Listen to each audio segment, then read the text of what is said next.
In this video essay, I will be looking at how Six of Crows by Leigh Bardugo and Beloved by Toni Morrison use unconventional storytelling and strong female characters to approach the topic of slavery, rape, and how overcoming trauma can take very different forms and have very different results. Now, these books are very, very different. Beloved by Toni Morrison was a novel released in September 1985, written by an African-American author in her late 50s. She was actually 57 at the time, I believe.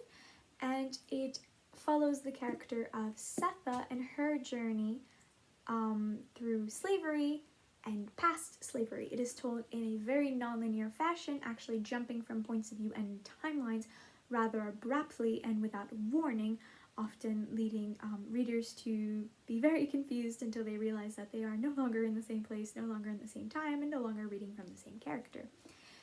It follows Setha, who ends up having to kill her own daughter, Beloved, rather than let her join a life of slavery as she had experienced, and actually follows Setha dealing with the past resurfacing, something she would rather not occur, when she is literally faced with the reincarnation of her daughter, Beloved, who also represents, in a fictional sense, trauma, the past, things we'd rather be kept buried. It has several strong female characters, including Setha herself, but also her daughter Denver, the lady who helped her give birth, Amy Denver, her mother-in-law, Baby Suggs, one of her neighbors, Ella, all of which are African-American, mostly, other than Amy Denver, who is actually a white indentured servant, I believe, who all overcome some form of trauma, although extremely differently. Setha places high importance on her family in the form of her children, in age order: Howard, Bugler, Beloved, and Denver, Beloved, who had passed away at the age of 2. And, yeah. Six of Crows, however, is a very different novel. Six of Crows by Leigh Bardugo is a YA fantasy with a magical system, unlike Beloved, which is a historical fantasy with magical realism. It is the story of a magical heist in the attempt to retrieve a substance known as Judaperem, and it is told in the point of view of 6 characters: Kaz Brecker, Inej Gafar, Wyland Van Eyck, Jesper Fahey, Nina Zenek, and Matthijs Helvar. All from different origins, all from different countries with different pasts, all with different motivations for completing this heist. Anything from money to vengeance to a personal conflict to, in Inej's case, also religion and love. Inej is a survivor of sex trafficking. She was stolen and abducted from her family at the age of 14, along with her brother, and was actually sold into slavery. Unlike Setha, who ran away thanks to the help of Hallie and the Pauls from Sweet Home, Inej was actually saved by her friend and potential lover, Kaz Brecker, also a main character in this novel. They are also very different ages. Setha herself is in her early 30s, from what we understand. Inej is about 17. Unlike Beloved, which is written by an African-American author in her early 50s, this was written by an Israeli-American author in her early 40s, who also happens to be disabled. It has a wildly different audience, aiming more at teenagers and young adults, whereas Beloved is aimed at anybody interested, possibly in Toni Morrison herself, since she was a well-known author in 1985 when this was released, but also in slavery, trauma, its effects, and possibly also in stories written with people of color as the main characters. Six of Crows also follows a rather strange storytelling. It is linear, unlike Beloved, although it is told from the point of view of 6 different characters and tends to jump rather quickly from one to the other. It was published, however, in 2015, and it is the 4th book by the same author, written in a previous trilogy known as the Shadow and Bone trilogy, which is part of the Grishaverse. Beloved is a standalone novel, although it is written by a critically acclaimed author who had written other famous novels, such as The Bluest Eye. Now, although these characters are wildly different, and so are these books, we have seen some similarities so far. Inej and Setha are both victims of slavery, although different type, one being sex trafficking, the other being born into slavery. Both place massive importance on their family, Setha in the form of her children and her husband Hallie, who we actually never find out the fate of. Inej in the form of the family she is attempting to find after being, as previously mentioned, kidnapped at a very young age. Both place a high importance on doing anything not to return to their life of slavery. Setha goes as far as killing her own daughter at the really young age of 2 years old, rather than force her children back into slavery. She was unsuccessful, but she was actually attempting to kill all of her children because she would rather watch them die and see them be safe than have them return into slavery. Whereas Inej herself actually spends a lot of the book attempting to save other women who are being kidnapped and forced into the same slavery she was in. Both have physical and mental scars due to their time in slavery, Setha in the form of a cherry tree on her back, Inej in the form of a tattoo and the scar she got while trying to remove it, which represents the menagerie, the house she was sent to after her sex trafficking. But they're also mentally scarred. Inej is very reserved and actually becomes a criminal in an attempt to get ahead of anybody who could ever try to harm her.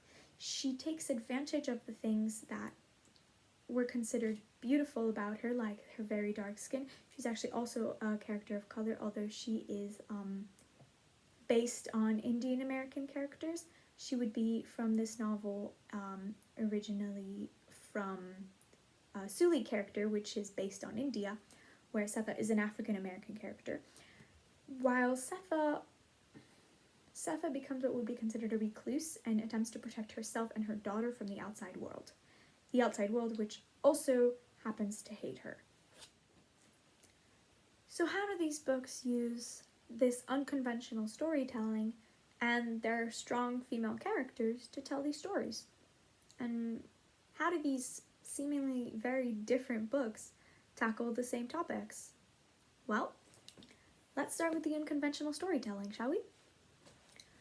Both of these books, as I mentioned, have multiple points of views and tend to jump through timelines differently. Six of Crows is relatively linear, while Beloved is not at all. So, what does that mean? Why is it important? Well, it has to do with the way that they tackle flashbacks and looking at the pain that this trauma has caused. In both cases, when a character is faced with their past, in the case of Setha, when she's faced to sit down at the dinner table with the daughter she killed, as Toni Morrison said herself, she wanted her character to be forced to sit and talk to the things she regrets. She doesn't cope well. She has flashbacks, as anybody would when faced with something extremely traumatic. She thinks back to when her daughter was young, when she was happy, back when she hadn't made this very morally grey decision. As both characters in the book and Toni Morrison herself say, nobody has a right to judge her other than the daughter she killed, and that's exactly what Toni Morrison does. She takes the character, the only person who has the right to judge her, and puts her in the story, faces her, makes her character sit and process what she's done. But they've also got a very different look at how they do this. Setha herself is based off of a real person, a African American woman who killed her children rather than see them return to slavery. Toni Morrison saw this real world story and decided, I need it to be remembered. Toni Morrison thought, it is my right to tell this story. It is my right to have this woman remembered, to have this child be able to confront their mother, to have this mother attempt to heal, to have this community attempt to heal, because in the book in and of itself, nobody likes Setha because everybody knows she killed her daughter, but nobody wants the past to be dredged up. It's actually mentioned in one of Ella's perspectives. she mentions that, here's the exact quote. She mentions that nobody wants the past to be dredged up. Nobody wants to be faced with the actions they might regret. And this is very different than the way that Inej deals with her trauma. Inej is forced to face her past and the things she regrets, the things she wished had never happened, in the form of Tante Helene, the person who was responsible for the menagerie. When she is faced with Tante Helene, she has a reversal to the character we expected her to be. Setha is a middle-aged woman who we expect to have a very calm and serene personality. Somebody who is responsible for her children. She's a mother. She has 4 kids. Had 4 kids, now 3, 2 of them having run away. But when she's faced with Beloved, she's almost in childlike wonder. She will give Beloved anything that she wants in the hopes that she won't leave her. She needs to hold on to her past because she regrets it. Inej is different, for she is a child, and yet her personality and the trauma she's been through ages her. She feels like she should be in her mid-20s because of everything she's been through and the dark storyline she has. We wonder, how could such a child have been through so much pain? And this is something Leigh Bardugo says herself when she approaches the topic of not only slavery but also rape. She says, who am I to tell this story? And both Toni Morrison and Leigh Bardugo have to find a way to tell this story without condensing these massively important topics. I mean, we're discussing slavery and sex trafficking. They're things that are bigger than just a book. They happen in everyday life and they're massively dangerous. How can I tell this story? How can I form this character? Keep them 3-dimensional, make them deal with the past. Setha regrets it. Inej herself is actually fearful of the person she used to be, terrified of becoming what the world wants her to be. There's a quote from a time where she almost gives up, right here, where she says, I am not who they want me to be. I am myself and I will become stronger. When she's faced with Tante Helene, she regresses. She becomes more of a child. She's scared. She's petrified. She forgets that people love her. Setha's the other way around. She clings to this feeling, God, please don't leave me. I'm sorry. Setha regrets killing her daughter. Inej regrets not getting out faster. And this unconventional storytelling mixed in with our incredibly strong female characters, although wildly different, one older who feels young when faced with her trauma, one young who feels unbearably older due to everything she's been through. These strong female characters follow unconventional archetypes and are stressed into stories where the storyline, the way it's written, the authorial intent, all play together to create these books that are so wildly different for such different reasons, different audiences, different backgrounds, different authors, and yet both deal with such deep, important, and real topics in fantastical settings. We all know that it's impossible for somebody to control shadows and disappear at their will. We all know that it's impossible for a child that is killed to come back from the dead. And yet, it's normal in this world. I believe it is Ella who says that we all know things that die bad don't stay dead.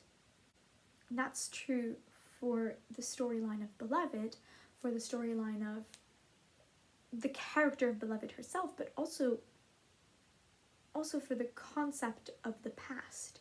If the past isn't dealt with, it will come back to haunt. This is true of our books, it's true of life as well. That's why therapy exists. If things aren't dealt with, they're eventually dredged up by something triggers them, and people react differently. Setha falls back into herself. Setha, at the prospect of losing her child once again, when she's faced with the Bodins and this flashback, this imagery of somebody once again taking her child, she's scared and she decides, I won't lose my kid again. And she does the same thing, but instead of trying to kill her child, she tries to kill the man who takes them. Interestingly enough, Inej does the same thing. Inej actually attempts to kill Tante Helene because she doesn't want anybody else to go through what she went. And yet they're such different characters, different books. Both characters want a different life than the one they're living. There's actually two very distinct quotes. This one from Setha, and this one from Inej. Inej does believe that she has died. She, much like Beloved herself, died in the hold of a slaver ship. That is something that can only be understood in three-dimensional understanding. Beloved, the character, did not die in the hold of a slaver ship, but Beloved, the fictional representation of hope, did. For many people. For others, like Setha herself, she died when her husband didn't follow her. She died when the blood of her child was sleeping through her fingers. She died when her two boys ran away. For Inej, she died literally in the hold of a slaver ship. She died when she was forced to do things she never thought she'd have to do. She was forced to become somebody so against her faith, because Inej is a deeply religious character, and so is Setha, so is Baby Suggs. And everything they've been through goes against that understanding. As I mentioned earlier, there are character archetypes for every type of character that we know. Male characters and female characters having the most easily understandable. Men have a lot, because authors tend to default to what they know, either based off of other readings they know, or based off of people. Female characters tend to be a lot more archetyped, very clear categories. According to a video actually titled Strong Female Characters from Overly Sarcastic Productions, there's 5 easily identifiable categories. The mom character, the damsel in distress character, the badass character, the sexy character, and the silly one. Setha specifically and Inej fall into none of these categories. Setha is a mother. Yes, she's willing to fight for. In the question that Six of Cups poses, what are you willing to fight for and how far are you willing to go? A mother's answer is always going to be all the way. I will do whatever it takes to protect my children. She is a mother. But she's not a stereotypical motherly character. Motherly characters tend to be overbearing, and they don't fight. They're not part of the central fight. They tend to be the one who take care of other characters. They're not the ones who take action. They're the ones who hang back and heal. Setha's not the type of character. Setha's the type of character who fights until the end. She doesn't heal, she needs healing. Inej could possibly fall into the character of badass, but she's a deeply wounded and traumatized person who's in love with one man who she cannot have. And yet this love character, this story of romance, takes second to the precedence of family and vengeance, as it does in Beloved. Her affections for Paul D are second to her love for Beloved and her love for Denver. She could be considered a badass character archetype, but she's not. She's a religious character. Stereotypically, badass characters don't tend to be deeply religious. They don't tend to base their faith and their strength on something unquantifiable. They base it on their strength, their abilities. Inej bases it on her knives and her saints. And it's a very interesting concept. There is a wonderful, wonderful quote from Six of Crows, right here, said by Inej regarding Kaz. She says, "Better terrible truths than kind lies." I think that's something that fits the storyline of Beloved as well. It fits the story of strong female characters and this unconventional storytelling. Neither book is a traditional hero's journey. Unlike Leigh Bardugo's previous novels, Shadow and Bone, which are part of the Grishaverse, which do have a stereotypical hero's journey with a chosen character which goes through the motions, meets the bad guy, turns out the bad guy was secret, and goes back with her friends and overcomes their, what would stereotypically be called Mary Sue. They overcome their flaws due to character plot holes to become the chosen one they're meant to be. It's something we can find in Harry Potter, it's something we can find in the Hunger Games, it's something we can find in a lot of YA novels, honestly. This isn't the case. It's 6 main characters, and all of them are what we would call, the underdog, or insignificant people. That's kind of the case of Beloved as well. It's not the story of a king or a queen or somebody important. It's a person, an everyday person. And in both cases, better terrible truths than kind lies.